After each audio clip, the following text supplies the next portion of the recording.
بسم اللہ الرحمن الرحیم۔ ویور السلام علیکم۔ مور اور سانپ کو جنت سے کیوں نکالا گیا؟ ویورس، میں آپ کو بتاؤں گی کہ شیطان نے حضرت آدم علیہ السلام اور حضرت اماں حوا علیہ السلام کو جنت سے نکالنے کے لیے مور اور سانپ کو کیسے استعمال کیا، اور سانپ کو اور مور کو جنت سے نکالنے کے ساتھ اور کون سی سزا دی گئی۔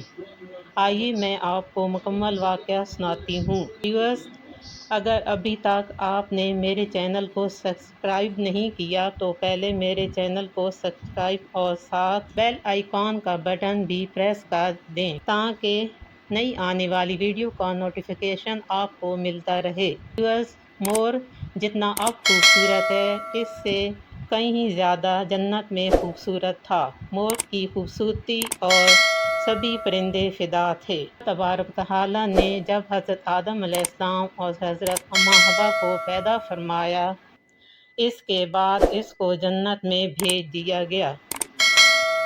وہ دونوں جنت میں بہت ہی پرسکون رہتے تھے، بہت ہی لذیذ میوے اور پھل کھایا کرتے تھے، لیکن ایک اناج جس کو کھانے سے اللہ پاک نے انہیں منع فرمایا وہ اناج گندم تھا۔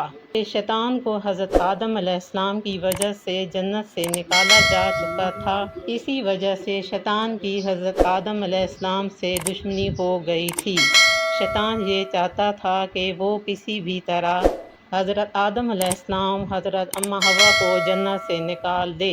جب شیطان کو یہ خبر ہوئی کہ حضرت آدم علیہ السلام کو تمام میوے کھانے کی اجازت ہے لیکن گندم کھانے کی اجازت نہیں ہے، تو شیطان انتقام کی آگ دل میں لیے جنت کے دروازے کے پاس 300 سال تک بیٹھا رہا کہ کوئی جنت کے دروازے سے باہر آئے اور شیطان اس سے بات کر سکے۔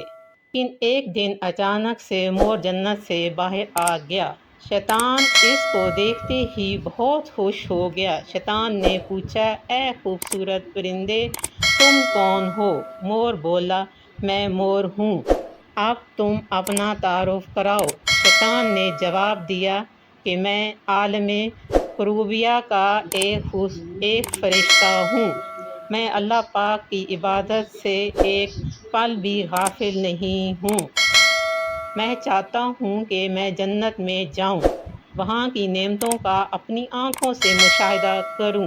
شیطان مور کے کہنے لگا کہ تم مجھے جنت کے اندر لے جاؤ، میں تمہیں 3 ایسی باتیں بتاؤں گا جن سے تمہیں ابدی زندگی حاصل ہو جائے گی، تمہیں بڑھاپا اور بیماری نہیں آئے گی، تم ہمیشہ جنت میں رہو گے۔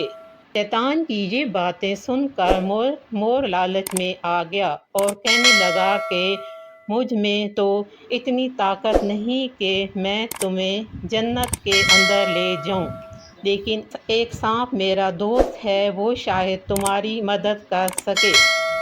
یہ کہہ کر مور سانپ کے پاس آیا، اس کو ساری باتیں بتائیں اور سانپ بھی شیطان کی باتوں سے بہت خوش ہو گیا۔ پھر شیطان کو اپنے منہ میں چھپا کے جنت میں داخل ہو گیا اور یوں شیطان اپنی چال میں کامیاب ہو گیا۔ جنت کے تمام نگہبانوں کو یہ معلوم تھا کہ شیطان یہ چال چل رہا ہے اور جنت میں داخل ہو چکا ہے۔ فرشتے شیطان کو جنت سے نکالنے لگے، تبھی اللہ پاک کا حکم ہوا کہ اس کو ابھی تک جنت میں رہنے دیا جائے۔ وہ فرشتے اللہ تبارک تعالیٰ کے حکم سے رک گئے۔ شاید یہ حضرت آدم علیہ السلام کا امتحان تھا۔ شیطان حضرت آدم علیہ السلام کے پاس اور اماں حوا کے پاس جا کر اپنی محبت کا اظہار کرنے لگا، اور وہ دونوں ہی شیطان کو پہچان نہ سکے کیونکہ ماضی کے مقابلے میں شیطان کی شکل تبدیل ہو چکی تھی۔ شیطان کہنے لگا کہ میں چاہتا ہوں کہ آپ دونوں ہمیشہ جنت میں اسی طرح زندگی گزاریں، ہمیشہ خوش رہیں۔ حضرت آدم علیہ السلام اور اس کی باتیں بہت غور سے سننے لگے۔ شیطان نے کہا، اگر آپ میری باتیں مان جائیں تو آپ کو جنت کی اور بھی تمام سہولتیں ملیں گی۔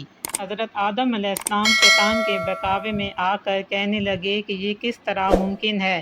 شیطان کہنے لگا، ایک گندم کا دانہ اگر آپ دونوں چکھ لیں تو آپ کو ابدی حیات حاصل ہو جائے گی اور آپ جنت ہی میں رہیں گے۔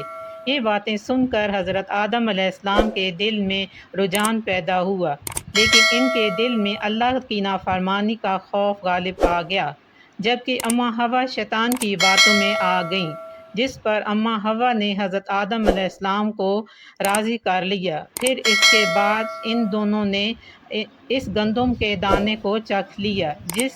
جیسے ہی گندم کا دانہ ان کے اندر گیا، دونوں کے ستر واضح ہو گئے، جس کے بعد دونوں اپنے اپنے ستر چھپانے لگے اور خوف خدا سے کانپنے لگے۔